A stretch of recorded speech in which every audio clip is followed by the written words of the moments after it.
Okay, welcome to this lecture. And in this lecture, we're going to talk about how much to charge.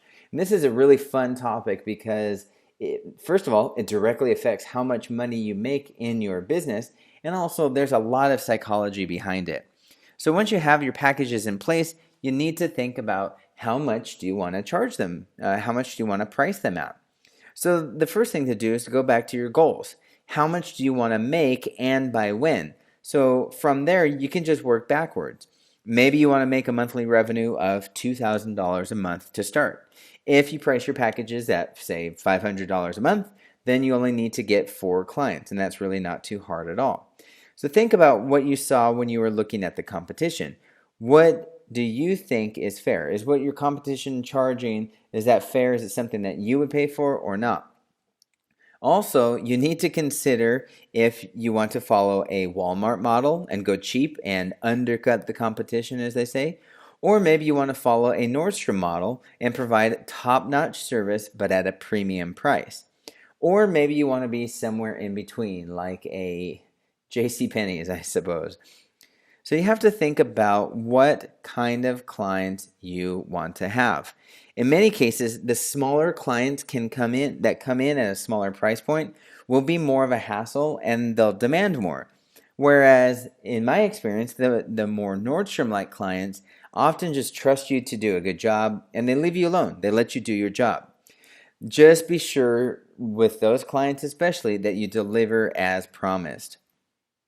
The amount of work to actually acquire the clients is about the same regardless of their budget. And it's been my experience that going for, let's call it the middle class to upper middle class businesses tend to yield the greatest return with the least amount of hassle. Let me give you an example. Towards the beginning of the company when I started out, I had a client paying $250 a month for a set of services. I also had another client paying $1,000 a month. Take a big guess who was more of a hassle. It was the client paying $250 a month. Besides already getting a great deal on their services, they also wanted more personal attention. They wanted phone calls. They even asked me to go to their company meetings. And meanwhile, the client that was paying $1,000 a month never even heard a word from them. They just expected us to get the job done and let us do our job, left us to our business. So the moral of the story really is to think about your ideal clients and what they look like. It'll take some adjusting, but soon you'll figure out who your perfect clients are based on, really, it's pretty easy, based on how much they're willing to pay. And that actually should be a big indicator to you. When someone chokes, when you tell them that your most effective package is $750 a month, if they choke, then that's saying something. If they don't even bat an eye, chances are good that you found a good client. While we're on the subject, don't be afraid to fire clients. When you're first starting out, you may be tempted to work with everyone, but you'll soon realize that there are some clients that just aren't worth the time invested. Fire them and move on to more ideal clients. This will save you a lot of time. It'll save you a lot of heartache, a lot of headaches, and you'll be able to make more money because you're not dealing with someone that is giving you a lot of hassle. Another thing to consider regarding pricing is to price your services based on what you think you can get. Obviously, there's going to be a little trial and error here for sure, but soon you'll get a feel for what the market is willing to spend. Most clients, just a FYI, most clients aren't willing to spend $1,000 for you to post to Twitter. On the other hand, if you can consistently get them ranking on page 1 and they're getting phone calls every day from new customers, most of them would be happy to pay you at least $1,000 a month. So again, you have to think about your services, who your ideal clients are, and then just go from there. Okay, so let's get to some actual pricing. Here's a quick tip on actually pricing your packages. With your packages 1, 2, and 3, like we talked about with the in and out model, price them like this. Package number 1, and again, these numbers are just an example. But package number 1 is going to be priced at $349, package number 2 at $449, and package number 3 at $749. And this is priced like, if you think about it, you've probably seen this model before, it's priced like your local car wash. Package number 1 is going to have the bare minimum service. It's still valuable and it's worth the money, and it just doesn't offer anything extra. Package number 2 provides a lot more in the way of services than package number 1. And it's not priced very much higher. In fact, this creates more value for your client, but still gives you a great margin. Package number 3 provides the works, and you can build in as much margin as you wish. So keep in mind the above numbers that I said, $349, $449, $749, they're just examples. Your first package could start out at $899 or more, or less. It's really up to you. These are just examples. The most important thing here is to follow the pattern that's laid out. Let me explain the psychology of how it all works. Package number 1 is there to serve as an anchor. It sets the minimum price for your services. Package number 2 is really the one that you want to sell. People will see how much more they can get for just slightly bigger investment, and they're going to compare it to package 1. They think, well, gee, for $100 more bucks, I guess I can get this much more. We might as well do that. It's just $100 and we get all this much more services.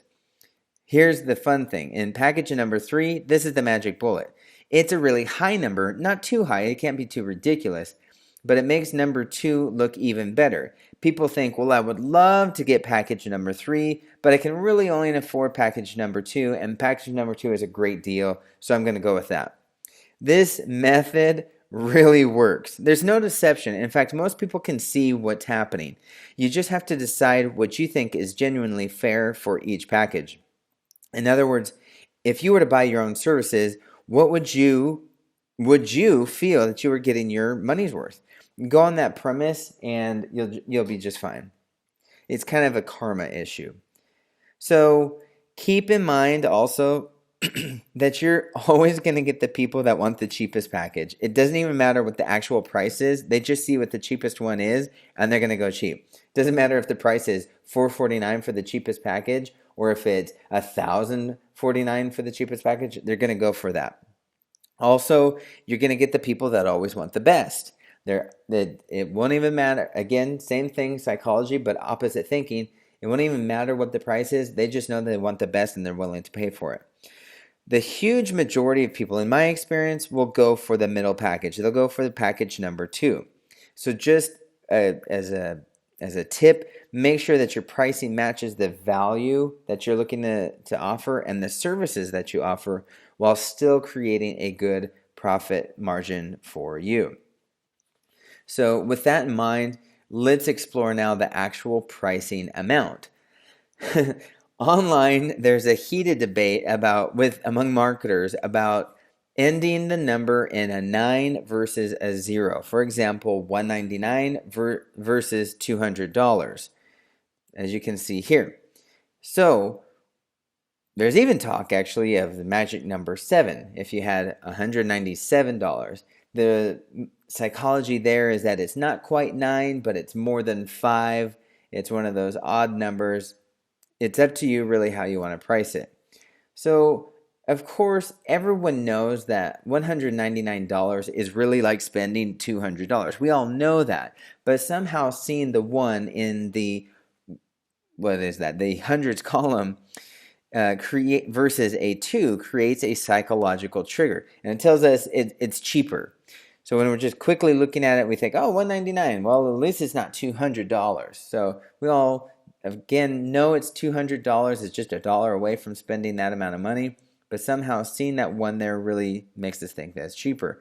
Online, you're going to see both the flat rate and the 9 in action. You're going to see the flat $200, and then you're going to see the $199.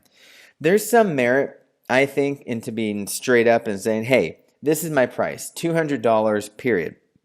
So what you do is really up to you and what you feel comfortable doing. If you think it's too much of a marketing, salesy tactic to do the $199, then just go for the flat rate and be straight up. I think people will appreciate it. Bottom line, it's really how you come across.